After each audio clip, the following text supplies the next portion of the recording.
So what would you like to start off with? Cellular technology is important. I'm going to tell you, your cell phone tracks everything. Yes. Literally. And then what was life like after you found out that, hey, this is your son, he did not make it? This wasn't how I envisioned his life to go. It's almost like the life is sucked out of you. Whoever did this is not getting away with this. You're in there with the accuser's family. You got to be able to be mature and keep a high road about things. Hello, everybody. This is Little Sister Chris and your grief therapist. And you know what? I have a part 2 with the Adams family here. And I have decided to, and they asked to be back on this part 2 because there was some information that I wanted to get into. And they also wanted to share because they've gotten some feedback. They've gotten some questions from their friends or family or even the community, because Juan and Diamond are very much committed to the community and they do a lot of work. So they've gotten some questions about where they are in the journey. If you look back at the part 1, they shared about the loss of their son, B. Don, in 2018, and their foundation, Forever Don, as well as the basketball organization that Juan and Diamond are a part of, and all the things. So I wanted them to come back to talk to the audience, the Grip Spot audience, and whoever is out there listening, that you all know that when something occurs, such as a homicide, such as a murder of a young person or even an older person, a seasoned person, this is what you don't see. This right here is what you don't see after the news coverage has gone cold. So we know about social media. We know about news coverage and how one day it's a topic, this, and everybody's in their thoughts and prayers one day. But when it comes to a family going through the death of their son or their loved one, and it's a situation that has to deal with police and has to deal with legalities, it can last families for a very long time. So this is what we're here to talk about and how they have journeyed through that experience. So welcome again for part 2. Yeah. Thank you so much for being here for this family right here. If you already have met them through part 1, you're going to meet more of them here at part 2. So welcome back, and we'll get started. There we go. Yeah. So thanks again. Yes. I love you guys.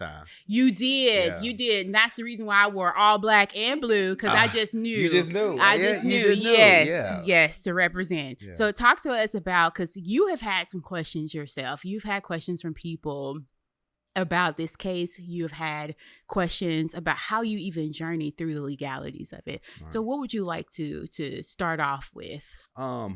So one of the main things you have to realize when you talk about, like you said, a homicide, period, unless somebody is sitting right there, I mean the police is sitting there watching it take place, it's a process of collecting information and collecting evidence. So it's just it's a patience, because it happens, and of course it's very rare somebody commits a crime and just sits there and waits for the police to come. So with that being said, it's a lot of detective work that has to be done. It's a lot of policing that has to be done.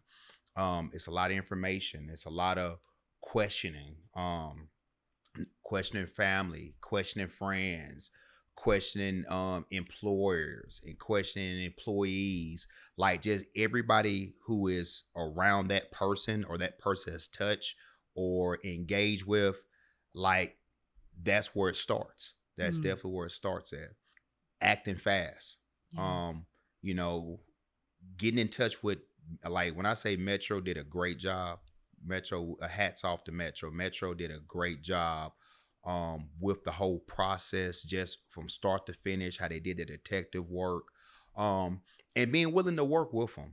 That's something that's very important. We have this mentality in our culture to where we don't trust the police, or people have these things, they want to defund the police department, but you don't really respect it like you should until you've had to have them fight for your side. It's one thing when you feel like you're fighting against them, but when they're fighting for you, you feel a whole lot more confident and you respect their position. Would you agree? And tell me what that process was like. Where were you at the time that you got the call? So we was at the house. we was at the house, and it was late in the AM hours, and we got the call that he had been shot, and not that he was gone, that he had been shot. So we're trying to scramble and figure out, what hospital he's at. So ended up getting in touch with a family member that knew. And so we went to the hospital to check on it, and we waited there for hours. So, that's another thing I'm going to tell you about. Yes. When these things happen, you're not just finna run into the hospital and they're just finna give you a quick answer. Yeah. Right. You got to take in mind we got a shooting taking place. So we don't know who's coming up. It could be somebody coming to finish the job. It could be somebody coming to be nosy. Like, you don't know. And so they're very selective about that process of you coming in, and they're really not going to share much information with you. And especially if the person is deceased, it's kind of like they're getting everything together before they drop the ball on you. And that's how they did. They wouldn't tell us anything when we got there. And then we waited several hours, and they came out, and then they kind of, hey, I want to tell you your loved one didn't make it. They don't go over the details about was it when they got there, how much they tried to work on them. They just, they just let you know. And that's hard to hear. That's very hard to hear. I've had to sit in on that twice now. I had a friend whose son was a victim of homicide, and to have to hear that, it breaks the whole room down. Yes. It does. Yes. It breaks the whole room down. And the doctors, I could even imagine being an emergency room doctor having to give that news as your job. Yeah. Yeah. So that was part of it. And then so now you get the news, and like I said, it's a homicide. So now it's who killed him. That's of course that's the next thing. Who did this? Who committed this crime? And then, you just start thinking in your mind, who's he with? Who is his friends? The ironic part, I was just on the phone with my son right before it happened. I was leaving McGavick High School. I was literally leaving out of McGavick. I called him. He didn't answer the phone because his phone wasn't on, so I had to contact him through like this app. And I think he called me back through the app. He didn't answer the phone. No, I missed it. I was on the phone, and then we text each other. He's like, "Man, you need anything?" Yeah. I said, "Nah." I said, "Just want to make sure you come home tonight." He's like, "Yeah, I'll be home." I said, "Okay, well, I'll just talk to you when we get home." And then about an hour and a half later, that took place at in the parking lot. Yeah. So so that was something for me, because like, man, what if I would have answered that phone call? Yeah. What if for some reason I would have hung out at the gym a little bit longer, So those are kind of things that you think about, but that's like the first part of the process. Yeah. And then after you get through that, like, you got to be, like I said, work with the police. I mean, whatever they ask, whatever they want. I tell people cellular technology is important. Let them have whatever they information, whatever law, whatever they want, provide it to them, because this is the thing. They have resources that's going to help you get the answers you're looking for. We can only do so much, but they have the resources to contact the social media people, to contact, other people who we may have been in contact with that day. And once again, it's so strategic that it was beyond our mind. Like when we went to court and we saw how everything was playing out and how they were just talking about with this technology, like, I'm gonna tell you, your cell phone tracks everything. Yes. Literally everything. Literally. Like, we learned some things like you can't even start typing something in your phone. And like, let's say you go to Google and go to search something. Let's say I want to type in the grip spot, and I type in the GRIP, and like, nah, I want to go to ESPN instead. And I erase it out. It still saves it. I don't have to hit search for it to lock in. Your footprint, yes. It does. So that was something we learned a lot about cellular technology. Okay. I can tell you, if it's anything you're trying to do, man, you don't need to do it on no cell phone. Not before, not after, not during. So that was a unique part of the process too, was how they got all that information. Right, right. And in talking about just being in the hospital and not getting answers, because what I've heard from some families are like people just in there and it's almost like they're stuck in some type of bubble. Like they are walking in slow motion. They have these emotions. They're trying to figure out what's exactly happening, and they're just trying to ask anybody what exactly is happening, and they're not getting anything back. Yeah, I think that was her. What she can speak on that. I mean, it was because you have all these thoughts and you have all these questions and you are looking for immediate answers. And so when you're to paint a picture, you're in a waiting room, right? And you possibly have your loved ones there. And then you have individuals that may be coming up later than when you arrived. And so you have the dynamic and the energy of everybody wanting to know what's going on. You are wanting to know what's going on. You're wanting to provide answers. And then, the doctors, they come in, or whomever the staff is, they will check on us. But it was just to check on us, to show up and show face, but not really a lot of answers. And you don't really understand what's going on behind the scene, but it's like, tell me something. Like, and you're looking for, is this person okay? Or is our son okay? And it's just, are you guys okay? Or do you need water? But it's never anything specific. And so I can contest that a minute felt like a year. You're just sitting there and you're wondering what happened. You're wanting to know all these questions, but you don't even know where to start. You just want to know, is my son okay? Yes. Is my son okay? And it slow motion, it's like an out of body experience, because you see all these things happening, you see the people coming and going, but you're really just stuck. Yeah. You're really just stuck with not a lot of answers at that specific moment. Yeah. So finding out in that moment what happened, and then what was life like after you found out that, hey, this is your son, he did not make it? So I'm going to say my first reaction was, this wasn't how I envisioned his life to go. Yeah, that's the first reaction, because you, as a parent, you never imagine burying your child. Right. You always look at it as your child is going to bury you one day. So for me, probably the first realization was all of these future plans that I had playing with us, to grow, maybe introduce them to the business, to be a grandfather, to him having a relationship with his sister.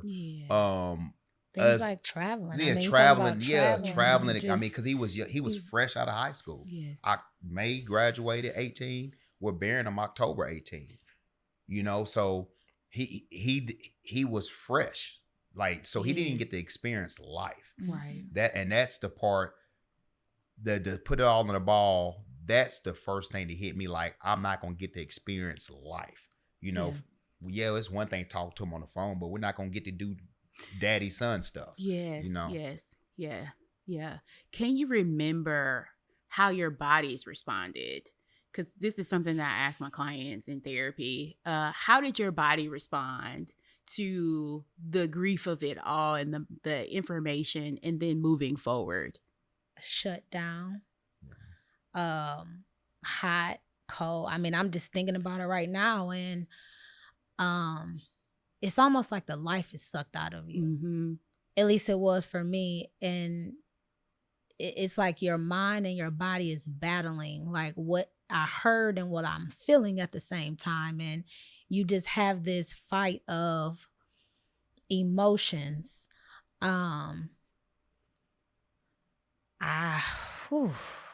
Just remembering that time, your body just shuts down. Yeah. I mean, like I explained last time, I'm a crier, so instantly it's shock, but it's sadness. Yes. Then you don't want to believe it. Yes. Right? And then it's just shock. It really is. And numbness of is what I heard true? And then again, you look seeking for those answers, and it's just accepting it. So it's really like a state of, I can only describe it as shock and a deep unknown hurt. Yeah. Because it's fresh. Yeah. Yeah. Yeah. So and you can feel it. I know you can feel it now. Yeah. And I can really describe it to you all too. If you've ever seen a war movie and some a bullet goes off and it hit it, just the sound of it, and you see the people go into this whole different dimension, like they're running or just in a bubble space. It's like they're there, but they're not there. They're in their own shock bubble space. So I can kind of explain it to you in that way for those of you who have never experienced it, but actually have experienced that as well. So how long did it take you to get to out of the shock, like to come back alive? Well, our journey was a little bit different because my body experience was my first thing was whoever did this is not getting away with this. Yes. Okay. And so that was mine. So when and this is how I am with death, period. And when somebody dies, it's always business to be taken care of. Yeah. If it's natural death, it could just be the funeral and then getting somebody's household situated. If it's something where somebody has a tragic accident or something, then it may be, let's see if they're going to live or die, and then dealing with it. And so for me, man, my son just got murdered. We don't know who it is. I can't rest until I make sure it's justice for my son. And so I kind of kicked in that. So I really didn't get to have that mourning like I wanted to, because in my mindset, if I take some days off, then that's this many days that I'm not assisting or giving information or being attentive to what the case is doing. So that's, mine was, like I said, just slightly a little bit different because I just had this thing like, man, like my son wasn't a perfect person, but he was never anybody who done any, like we talked about on the last episode, like to take his life. Yeah. I can see you hurt him, fight him, whatever, but to take his life, like, nah, you took the wrong person's life. And so I'm just, now that the case and everything is over, I'm just now able to like, oh man, 6.5 years later, she'll tell you, man, when we got the verdict, everybody like, it's like a bag came off my back. Like I've been carrying this bag for 6.5 years that I'm not going to rest until we get justice for my son. Yeah. And when we got there, like I felt it. So that I literally felt my body just lift up, like, and I could breathe. And I've been carrying it, and I told myself, I'm not putting this weight down until justice is served. Yeah.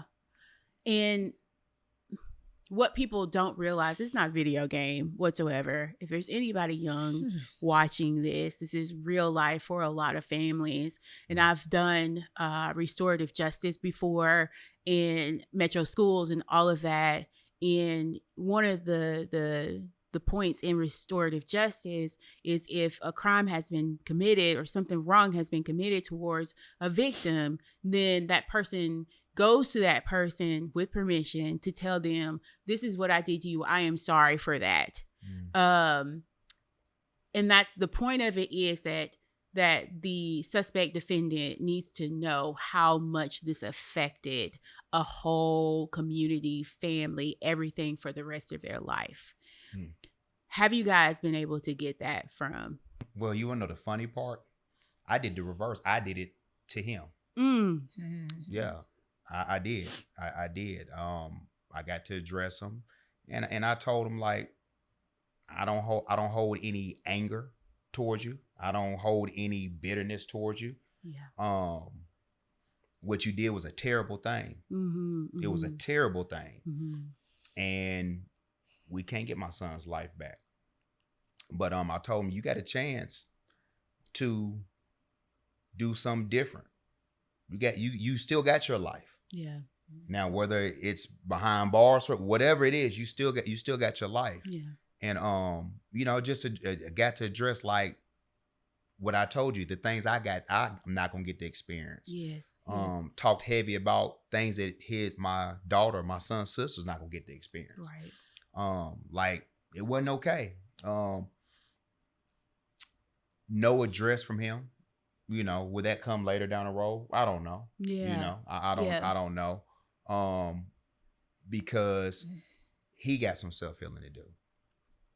When you start thinking about how we talked about men, you got this young guy who has a sinister mind state at the time. Yes.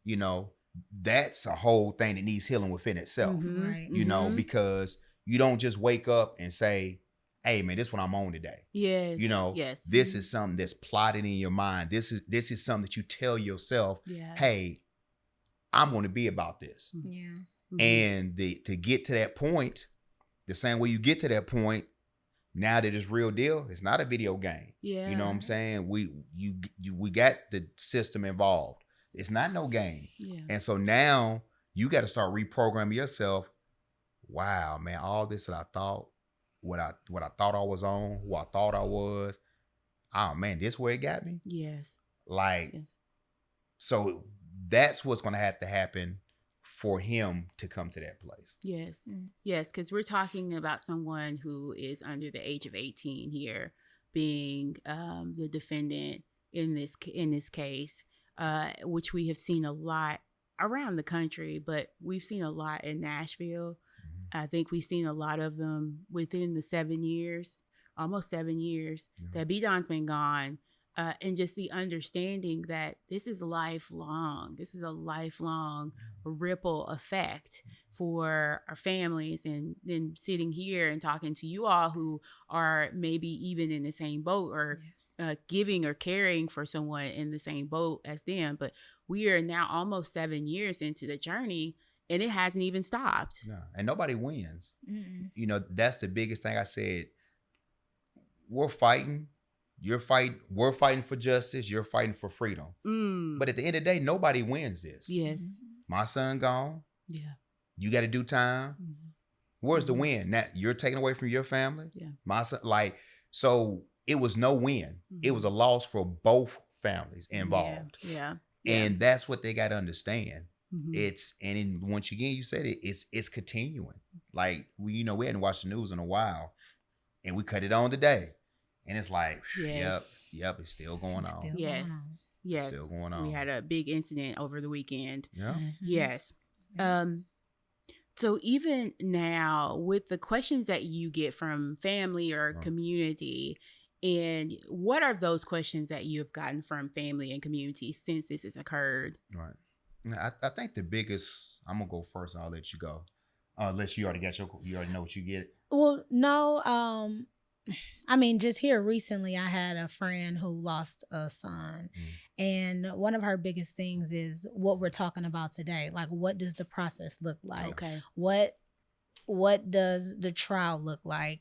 How should I prepare to show up, in this space and in this instance? I mean, quite naturally, she has questions about like, how do you move forward? Like, how do you continue life? Like, how do you continue to show up in your everyday life when you feel broken or you feel, and she's a faithful woman, but in the natural, right? She is questioning everything. And she really wants to know, like, how are y'all making it every single day, continue to show up, continue to wake up and live? And so that's just a simple question. Like, how are y'all doing it? How are you living? How do you even prepare for a thing as a trial when you can't even grasp the concept of just losing a child? Right. How do you make it to that next point of, okay, let me address my feelings, let me, stand in my emotions, but also how do I stand in the shoes of continuing to show up for my lost child and seek justice in a way to where, I can do it with a sound mind. And so those are some questions that I've just gotten recently. Yeah. Any questions that you? Man, that's probably the one I get the most is mine is what does life look like afterwards? Yeah. What does life look like afterwards? And my best suggestion, what I try to tell people is you got to come to grips with reality. Mm. And that's probably the hardest part for a lot of people. Mm-hmm. You have to accept what happened. Even before you accept that they're gone, you got to accept what happened, because you may accept that they're not here, but you may be messed up while they're not here. Mm-hmm. So that's the first landing place. Regardless what took place, you got to accept that happened. Yeah. Because that comes with a lot of trauma within itself. Yeah. Was I a bad father? Was I a bad mother? Was I wrong for letting them stay over grandma's house? Was I wrong for letting them listen to this music? Was I, Could I have done something better? Like did I drop? It's things that you think in your mind, and so you have to first come to grasp. Hey, this happened. Yeah, I couldn't alter it. This happened. Now, what does life look like? And that's my biggest thing. I tell people, come to grips with it first, because everything else I always circle back to accepting it if you don't ever accept it. And it's hard to accept that in the moment, right? Yes. Because those aren't the thoughts or the feelings or the experience or the emotions that you have. But being 7 years past, like, we can sit and say, okay, this is what we experience. This accepting it allows, and acknowledging that it happened, right, allows us to make another step or focus on what's next intentionally, right? Because I just had someone today, I was talking about it, and the phrase that was used was getting over it. And I'm like, not really getting over it. You never get over it. Yeah. But it's how do you get through it? Yeah. And for those that don't know how to get through it, it's you just have to live every day. And something that I did was I watched videos, I talked about Bidon often, to our daughter Dakota, doing the work in that child's name. If that is something that's on your heart, like being able to still show up and honor his legacy in intentional and positive ways, like that helps get through it, because you don't get over it, ever. It's just, and then you have to have faith to know that even in your weakest moments, God will provide you the strength that you need to get to the other side. So, and something else that I got blessed with, me and my son being so close to age, he had some friends that I were close to, and they actually became like, man, you still got us, pops. Yeah. And so they kind of attached on as like a father-son role. And one of them was doing, like, his best friend is doing amazing right now. He's in Ohio. He's doing real estate. Yeah. He really got it together. Another one of his friends actually came and worked for me for almost 3 years. I mentored him. Yeah.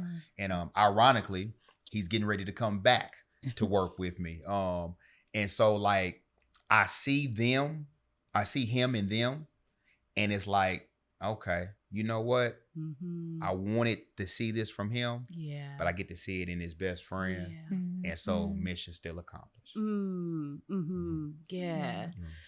And you all have talked about just your journey, your faith, and keeping grounded, and how you grieve. But how were you able to handle your daughter's grief? What did that look like? And were there questions that you had to filter for her? For me, the hardest one I had to get her to understand was a concept of killing and shooting. Yeah. Why would somebody do that to my brother? That's the hardest. That was the Yeah. hardest one. Yeah.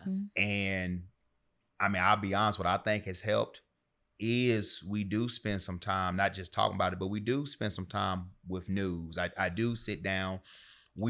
Gun education is real big at our house. Like we give gun education. Like going back to school today, hey, you know what to look for. If you see it, don't let, like, hey, go run like keep your eye on the swivel, because it sucks. She's going to the 4th grade. She's 8 years old. But I need to teach about gun violence. Yeah. You know, we didn't really have that problem growing up. Right. You know what I'm saying? Right. We knew if parents said, don't play with them, don't touch them, stay away from them, that was good enough. But now you get kids bringing them to school and showing, and at a young age. Right. So that was the hardest part for her to understand, the shooting, killing, that takes your life. Right. That's what I've had to answer and get her to process. And now she's older and she understands violence and crime a lot better, to where it's not, why did this happen to my brother? It's more of a, my brother was a victim of this problem that we have. Yeah. And she was 2 when B-Don passed. And I would say those first couple of years, you know, being young, like we have pictures all around the house of him. You know, we wear his shirts. We have these camps. So she's actually grown up seeing him, you know, hearing his name, hearing people talk about him. And so for me, I was able to experience her having questions, wanting to know about her brother. Oh, she was like, who is this B-Don? Who is my brother? You know, well, why does everyone know my brother? He played basketball. So it was really her seeking understanding of who her brother is, you know, and how do all of these people know him? And then it became, well, I mean, my brother seems to be great. You know, why did this happen to him? That's where the education piece came in as she's gotten older. And now I get questions like, well, do you think my brother would take me to school? No. You know, do you think he would play with me? I mean, because she's the only child in the home right now. Do you think, you know, so it's now she's inquisitive to know like what that relationship will look like. And so I get those questions a lot. And she just really wants to know for herself, like, how would their relationship be? Because she sees how he's impacted so many people. And I believe we just do justice by just speaking his name and, you know, showing pictures of when she was little and she was like, oh God, so he hugged me like this. You know, we have funny pictures that she didn't even realize there were moments that meant something to him that she couldn't recollect that had happened. But now that she's older, we have, you know, pictures and videos, and it's just a wonder of what would life be like if I had my brother. Yeah. You know. So in the to go back to trial processes, all of that, do they coach you on how to respond, or if you were ever, or how to sit? Do they coach you? Nah, they don't. Okay. Nah, they kind of tell you what they do a good job of is telling you the process of what to expect. Okay. They do. I mean, even from us having to wait 6.5, they told us up front, it might take 2 years. It might take 6 or 7 years. You know, and we just like, they told us that day one. Yeah, they told us that day one. Yeah. They told us that day. And we were just like, you know, in our mind thinking, I ain't never seen that before, so it ain't gonna take that long. Yeah. Well, guess what? It can. Yeah. So they do a good job of prepping you what to expect, how the court dates are gonna come, how the hearings are gonna come, what to show up to, what you really don't have to show up to. Once it gets time for the trial, what to expect of the trial, what to expect that they might say. You know, when you get on the stand, I mean, the best thing they say is just tell the truth. Yeah. You know, tell the truth. Tell whatever question they ask, answer them to the knowledge that you can answer them. And I'll tell you, it was a scary thing for me because it was one of those things where like I didn't know what to expect. But then once again, like I told you, nobody's gonna speak for my son like I'm gonna speak for him. Yeah. You know, and so my mindset, like God just kind of came in my body and said, all right, you scoot to the side, Juan. I'm gonna take this over. I'm gonna answer these questions for you. I'm gonna get this information for you. And then you slide on off. Yeah. You know? Yeah. And so, but it's long days. It's long days. It's uncomfortable. It's not like we sit on a comfy couch like this. We Yes. sitting on a church pew with no cushion. You got other, it's an active courtroom.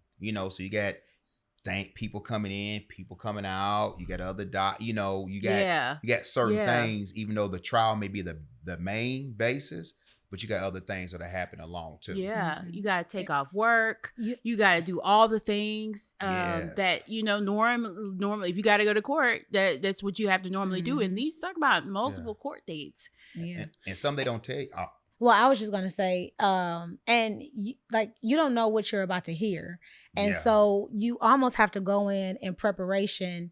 You have to collect yourself because at any given moment you can hear something or experience something, and I mean you might not be able to react. Like I talked about being a crier. You can't just put all your emotions out there. Like this is a courtroom. It has to be some type of level of order. So you do have to collect yourself. There might be moments where you have to leave out, collect yourself and come back in because you've heard something that you probably thought that you would never hear, or see, or you're revisiting information from years ago, right? That you've gotten through, but it's resurfacing. So you just really have to collect yourself and and you're in there and some of the people you're in there with the accuser's family, so we walking in and say, like they're in hand touching distance. So it takes a sense of maturity because we're human. We've had times where like, man, you know what, y'all ain't here to and your human side is like but then you got to be able to be mature and keep a high road about things. Ooh, Juan. Absolutely. Because I'll be honest, it's very hard. Yes. You hear somebody come up and then take up for some foolery. Then they sit back down. You sitting there looking at them like, man, you just really got up there and just for real for this. Yes, yeah. Like I said, you share the elevators together. You share the hallway together. Man. You share the cafeteria together. And it's like I said, you got to be mature. Yes. Because it's all accessible the whole time. Even when we first went, before he was arrested, when we were going to court, he was accessible. It was one time he was like right here and I'm right here waiting in the hallway. And I'm having to like, right. Like be mature. Because once again, that's not the fight that I want. Man, I got the fight, but that's one of the hardest parts. So I tell people, if you got a family member who might be off the hinges, they don't go. They don't need to come. Don't go. Yeah, nah, they don't need to come. Nah, they don't. They don't, man. We there's a lot of people that wanted to come. Like, man, we just want to come. We just want. Nah, y'all can't come. Yeah. Nah, it just because you can't risk it. We've gotten this far. Yeah. You can't risk that. Yeah, and I mean, people do have visceral reactions to someone who has changed your life, and sometimes you don't even know that your body has already responded before you can even think about it. Right. Some people don't even know how they respond to something until they're face to face with it, until they're really grounded. For you y'all were grounded, but sometimes people don't know. Until they're in the situation that they have leaped across the desk over somebody or had their hand on somebody. We've seen it. Yeah. We've seen it. Yeah. Man. Yeah. It's not even a thought. It's like that body just deciding reaction to go before you realize it. You talking about taking people's lives. Yeah. I tell you, everybody don't know God like we know God. Yeah. It's gonna be different. Seated. They keep you seated. Yeah. Man. It's an experience. Yeah. So as we kind of come to a ending, but I want to ask about anger and how long did you experience anger, or is it fleeting? That's a complex question because I don't know if I experienced anger as much as I experienced hurt Okay. and disbelief. Yeah. And yes, you're going to be angry that it happened, but for me, it was more of, he did not deserve this. You know, why him? Yeah. You know, so yes, I could be angry, but I'm just really not naturally angry person. Yeah. So it's more of a disbelief and a hurt, like a deep hurt that is unexplainable. And so that hurt, I mean, it still lasts today, you know, until today. But whatever emotion it is, it doesn't just go away. You know, it really doesn't just go away. It's how do you, you know, cope with these emotions that you're feeling, whether it's anger, hurt, disbelief, or shock. But And my anger was more towards what actually built up was the court process. Okay. You know, because the trial got put off several times. We get a date, then it get put off some months. We get a date, then it get put off a year. Then get a date, then it get put off another year.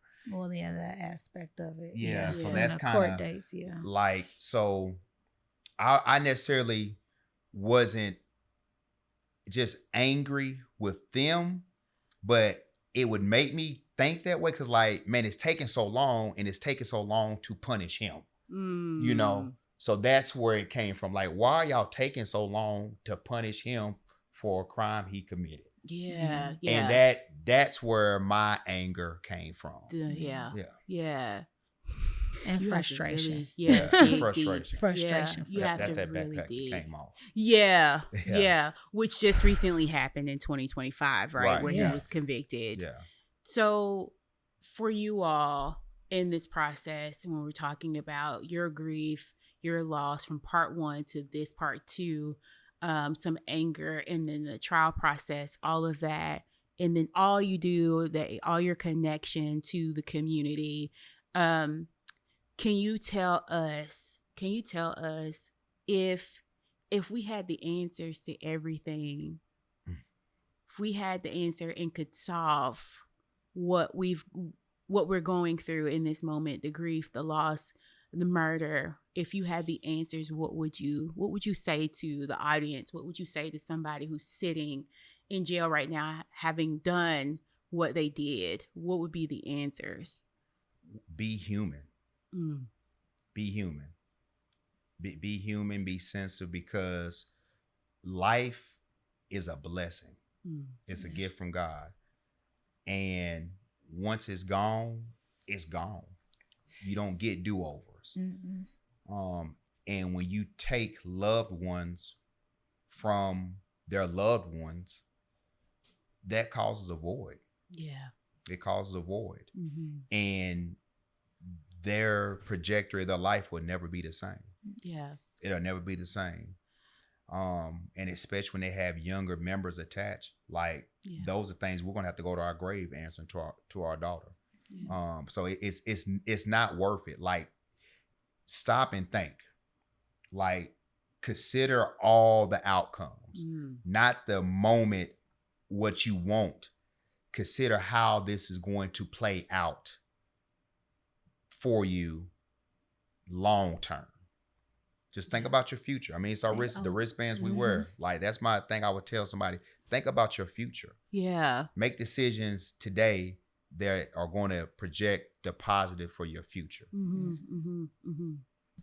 That was the first thing I was going to say. Think about your future. Think about the impact. And it's hard when you might have someone that doesn't necessarily have that mindset, that even has a compassionate or a thought to care or a love in their heart. But think about if this happened to my loved one or the person that you feel most connected to, if this were to happen to them, how would that make you feel? You know, be real, be human, and know that it's final. Like, what the decisions that you make, it can literally be a final decision for someone's life, and that impact just transcends throughout generations. Like, you just don't know the changes that you're making based off of one decision. Yeah. And it's, think about your future. I mean, honestly, like have that one last ounce of, well, what if I didn't do this? Yes. What if I didn't do this? What could that be? What could happen? You know, and really think about that. And just know you can never get that life back. Yeah. You can't. Yeah. Our boys need to know that. Our men need to know that. Our women need to know this, that we can't get this life back. And one thing that my dad used to always say to my brother, because he was a fighter, boy, just fight to live another day. Just to fight to live another day. Yeah. You know, just we want to live another day because these moments are fleeting. Whatever you got going on with anybody, these moments are so fleeting. And you can look back on life and be like, I don't even remember what we was, I don't even remember what that was about, right? Yeah. No, seriously. You know, it wasn't a big deal. It wasn't a big deal, right? Yeah. So thank you guys for coming in for this part 2, and hopefully you all thank you for have having gotten us. your answers. And this stuff, I talk about brain. Oh yes, y'all! If you listen to part 1, So this is why we push right here, and I'm gonna keep pushing. You talk about men, like this is it. This right here. This is why I'm gonna keep pushing. The father of the year, father of the year, 2025. Yes. On was it Men Who Rock Nashville? Yes, it was. Women Who Rock Nashville. Yes. Yeah. Mm-hmm. So congratulations on that. You are actually being a father to so many. Yeah. And even in this podcast, if you are even in Nashville or Tennessee or anywhere in the world and you're listening to this, you are being a voice for so many marriages, parents, communities here. We represent Nashville. Yeah. Both of us are from Nashville. You are not, but we honorary. Honorary. You honorary. You've been here long enough. My entire adult life. Yes, long enough to say that we are really appreciative of them and their work that they are continually doing with young people. That's where the work is. Some parents, yes, but definitely with the young people. So we want to continue to do this work. Thank you guys again for coming. Thank you guys for listening to the Grip Spot, Grief in Peace while picking up the pieces. If you want to hear more from us, just come on right here on YouTube. I won't say that you might not ever see them again, because they're going to have some updates for us, because they actually are still in the process. Again, when news coverage is over, everybody just moves on. And when you're in it, you don't get to move on like that. It is a long process. I'm glad a lot of it has come off of you, but we are still in the process of grief, and especially for to go to your baby girl as well. So again, thank you guys for being here, for subscribing, for joining, for commenting, sharing, y'all. And we just want to be human in this space. Be human. And happy birthday again. And happy birthday. Yeah. Happy birthday. Appreciate it. Yes. And happy upcoming birthday. Yeah. Yes. All right, guys. Love you. Bye. Thank you.